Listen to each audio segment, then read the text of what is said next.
joined today by Michael Anderson, Managing Director of Firefinch.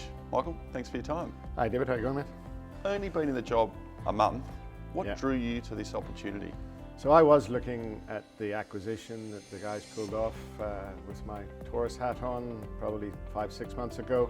I was pretty attracted to it given the range of debt deals that Taurus already had done in West Africa. Looked like a great deal, but the approach to take on the role came a little out of the blue.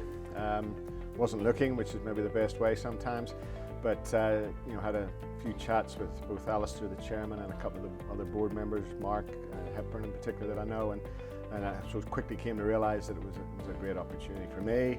Timing felt right, and so far so good. It's been a great first month. I'm really excited about the opportunity. Why is this project so compelling to you? Well, I think the prize that was on offer and what was effectively left behind by Randgold and Anglo in the day. Morilla had a great history, 7 million ounces produced over a 9-10 year period between 2000 and 2009.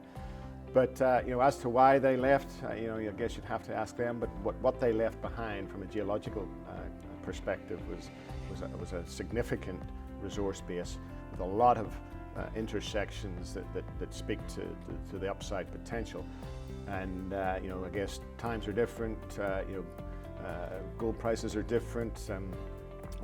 Margins at lower grades are certainly more achievable. And I think that's really speaks to it all. The fact that we also picked up this infrastructure for next to nothing really. So you're not looking at a greenfields build and a start. We can hit the ground running very quickly to ramp up this production from the satellites and back into Morilla proper. And so to be targeting, as we are, 150,000 ounces plus up to 200,000 ounces by 2024, that places us in a pretty handy position to generate meaningful cash flows and to grow this business, probably ultimately by acquisition in due course, but let's get things right at Morilla first as that platform. And how do you ramp up from here? It's really about getting the mine back running. So dewatering is the first phase. We started that during April. Pleasing to get those approvals and permits. We do appreciate the need to have the government on side as a partner. They own 20% of the project, so they have a vested interest in supporting us. But it's always good to get your approvals under your belt. So dewatering, then ultimately the drilling that we will do in the next 12 months at Morilla, whilst we're mining the satellites, will be to define the first few years of the mine schedule, and then it's a simple cutback of the open pit and potentially an underground decline, but we've got to put the flesh in the bones of that strategy. For those who don't know your history and experience, you do have a good history in building mines and mining projects. Yeah, so look, my last role as MD was over 10 years ago, sort of Exco Resources, which I think a lot of people do have fond memories of. We did make a bit of money out of our little White Dam gold project down in South Australia, and perhaps more famously sold the Cloncurry copper project to Xstrata. So that, I was a younger man there. I'd like to think I'm 10 years older and a little wiser. The time at Taurus, that 10-year period was all with the Taurus Fund.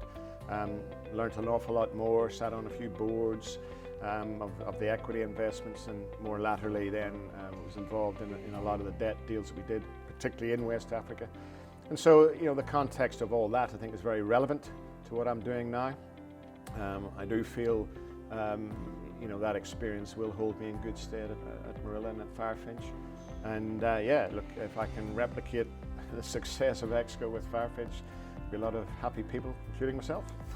And a strong board and technical team there to drive this as well. Yeah, look, I've known Alistair Cowden from those Exco days. He was running Altona back then, and Alistair's always done well for his shareholders, so very smart geologist. A couple of changes to the board recently with Brad Gordon joining and adding a wealth of both corporate but also mining and engineering experience. And then, Brendan, who we haven't spoken about the lithium, I guess, but Brendan Borg, instrumental in what we've taken Goulamina to DFS. So I'm very comfortable. I think we've got a board that this company can almost grow into, and if we can can again replicate the success of the various members, then we'll be doing well. As you say, a successful team, a world-class project, and a big opportunity for shareholders. Michael, thanks for your time. Pleasure, David.